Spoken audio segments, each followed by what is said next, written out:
नमस्कार दोस्तों, कैसे हैं आप सब। आशा करती हूँ आप सब स्वस्थ होंगे। दोस्तों, आज मैं आपको श्री चक्रवर्ती राजगोपालाचार्य द्वारा रचित कहानी संग्रह कुब्जा सुंदरी के 13 कहानियों के क्रम में छठवीं कहानी सुनाने जा रही हूँ, जिसका शीर्षक है भविष्यवाणी। अगर आपको कहानी पसंद आए तो प्लीज़ चैनल को लाइक, शेयर और सब्सक्राइब करें। तो चलिए शुरू करते हैं। श्री स्वामीनाथ अय्यर टूंडा मंडल हाई स्कूल में 12 साल हेडमास्टर थे। उनका और उनकी पत्नी अखिला का दाम्पत्य जीवन बड़ा सुखपूर्ण था, लेकिन अखिला को एक रंज था, उसके कोई बच्चा नहीं हुआ था। तो क्या बात है अखिला, स्कूल में 200 लड़के हैं, वे सब भी तो मेरे बच्चे हैं।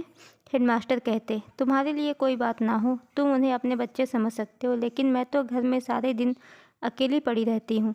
एक स्त्री के लिए बिना अपने बच्चों के जीवन बिताना बड़ा मुश्किल होता है, उनकी पत्नी ने उत्तर दिया। समय के साथ साथ अपनी पत्नी की पुत्र लालसा को बढ़ते देखकर स्वामीनाथ अय्यर ने तीर्थ यात्रा करने का निश्चय किया।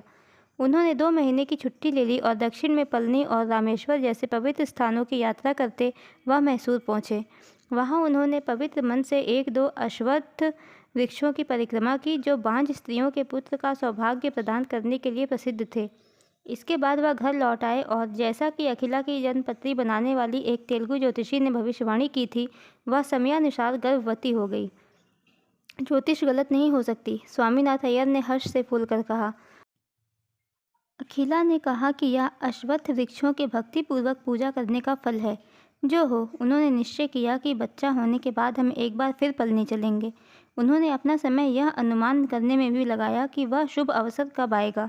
स्वामीनाथ अय्यर के कुछ मित्रों ने उन्हें सलाह दी कि चूंकि शादी के बहुत साल बाद गर्भ रहा है, इसलिए आपकी पत्नी की विशेष रूप से देखभाल होनी चाहिए। उन्होंने अपनी पत्नी को एग्मोर उच्चा अस्पताल में भर्ती कराने की भी सलाह दी। अखिला की माँ बहुत पहले मर चुकी थी और औरतों में सिर्फ उसकी बुआ बची थी। उम्मीद थी कि वह अखिला की देखभाल करने के लिए आ जाएगी, लेकिन किसी कारण से वह ना आ सकी। तब यही तय हुआ कि घर पर बच्चा कराने के बजाय अखिला को अस्पताल में भर्ती करा दिया जाए। प्रसव में कोई कष्ट नहीं हुआ। स्वामीनाथ की प्रसन्नता का ठिकाना न रहा। उन्होंने अस्पताल के डॉक्टर और नर्सों को बड़े बड़े उपहार देने का विचार किया। बच्चा रात को 9 बजे हुआ था। नियमानुसार नर्स उसे फौरन नहलाकर दूसरे दफ्तर में तोलने के लिए ले गई। उस दिन लगभग एक ही समय 3 बच्चे पैदा हुए थे। नर्सें इतने उत्साह और उतावली में थीं मानो वे ही उन बच्चों की माँ हो। अस्पताल के नियमानुसार जो कुछ हुआ करता है वह इन तीनों बच्चों के साथ भी हुआ, और इस डर से कि वे मिल न जाएं, उनके कूल्हों पर नंबर के कार्ड बांध दिए गए। इन तीनों बच्चों में से एक का रंग सांवला था, लेकिन 2 गोरे थे और उनका रंग और वजन करीब करीब एक सा था। अखिला के बच्चे को जो नर्स लाई थी वह उसे दूसरे नर्सों को सौंप कर चली गई। वैसे तो प्रत्येक बच्चे के आते ही उस पर उसके नंबर का कार्ड लगा दिया जाता था, लेकिन उस वक्त नर्सें गप्पा लड़ा रही थीं, इसलिए वे कार्ड लगाना भूल गईं और बाद में उनकी समझ में ना आया कि अखिला का बच्चा कौन सा है। सांवले बच्चे का तो कोई सवाल था ही नहीं। दूसरे दोनों बच्चों पर उन्होंने अपनी समझ के अनुसार कार्ड बांध दिए। अखिला का बच्चा कुछ ज़्यादा ही गोरा था। 8वें वार्ड में जो मुसलमान औरत थी, उसका रंग सांवला था, इसलिए उन्होंने सोचा कि सांवला बच्चा उसी का होगा। जो बच्चा कुछ ज़्यादा गोरा था, उसे उन्होंने अखिला के पास जाकर लिटा दिया। इससे कुछ गड़बड़ी नहीं हुई। तुम्हारा बच्चा बड़ा सुंदर है, एक फ्रांसीसी नर्स ने कहा। इसका वजन 700 पाउंड है। क्या तुम्हारा पहला ही बच्चा है? जी हाँ, स्वामीनाथ ने जवाब दिया। बच्चे की माँ खाट पर थकी हुई पड़ी थी।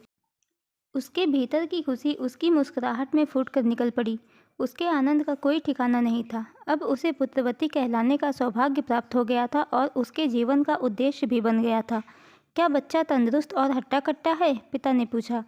पिता सदा व्यवहारिक और वैज्ञानिक प्रकृति के होते हैं। आज के जन्मे हुए तीनों बच्चों में यह सबसे अच्छा है, नर्स ने अंग्रेजी में कहा, जिसका अर्थ स्वामीनाथ ने अखिला को तमिल में समझा दिया। इसी बीच वह नर्स जो पहले बच्चे को ले गई थी वार्ड में आई।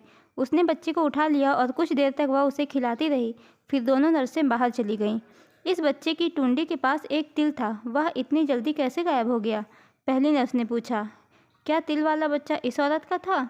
हमने तो उस पर मुसलमान बच्चे का नंबर बांधकर वार्ड नंबर 8 में भेज दिया, दूसरी नर्स ने जवाब दिया। या भगवान, अब हमें इस बारे में चुप रहना चाहिए, पहली नर्स बोली। नहीं, यह बहुत बुरी बात है। अगर तुम्हें यकीन हो तो हमें बच्चे बदलकर अपनी गलती सुधार लेनी चाहिए, दूसरी नर्स ने आपत्ति करते हुए कहा। तुम तो पागल हो गई हो, पहली नर्स बोली। अब ऐसा करने से गड़बड़ी होगी और हमें अपनी नौकरियों से हाथ धोना पड़ेगा। माँओं के दिल में शुबहा तो फिर भी बना ही रहेगा। दोनों दुखी होंगी। अब तो चुप रहने में ही भलाई है। 12 दिन बाद अब्दुल तैयब जी की पत्नी और अखिला अपने अपने घर क्रमशः एंडरसन स्ट्रीट और तिरुवल्लिकेन वापस चली गईं। दोनों घरों में दोनों बच्चों का खूब लाड़ प्यार से लालन पालन हुआ। सेठ तैयब जी के घर धन और आराम बहुत था और स्वामीनाथ के घर प्यार और संतोष अनंत था। दोनों बच्चों की देख रेख में किसी ने कोई कसर नहीं की। जब स्वामीनाथ का बच्चा 1 साल का था तो उसकी मौसी आई। बच्चे की आंखें तो हमारे भाई मुत्तु स्वामी जैसी हैं, सिर्फ इसकी नाक स्वामीनाथ के घर वालों से मिलती जुलती है।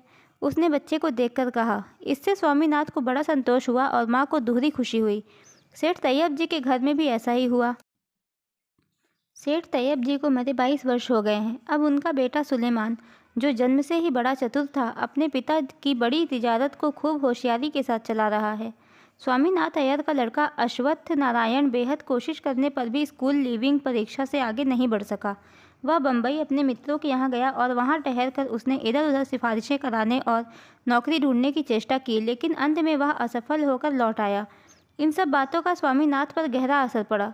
ज्योतिषी ने जो कागज़ उन्हें लिख कर दिया था उसमें लिखा था, तुम्हारा बेटा बहुत सौदागर होगा, वह भाग्यशाली होगा, लेकिन माता पिता के किसी काम के ना आ सकेगा। इसकी तो कोई बात नहीं कि वह हमारे किसी काम आएगा या नहीं, वह खुश रहे, यह काफ़ी है। लेकिन उसे तो कहीं सफलता मिलती ही नहीं। ज्योतिष एक ढकोसला है, स्वामीनाथ ने बिगड़ते हुए कहा। यह तुम कैसे कह सकते हो कि ज्योतिषी झूठी है?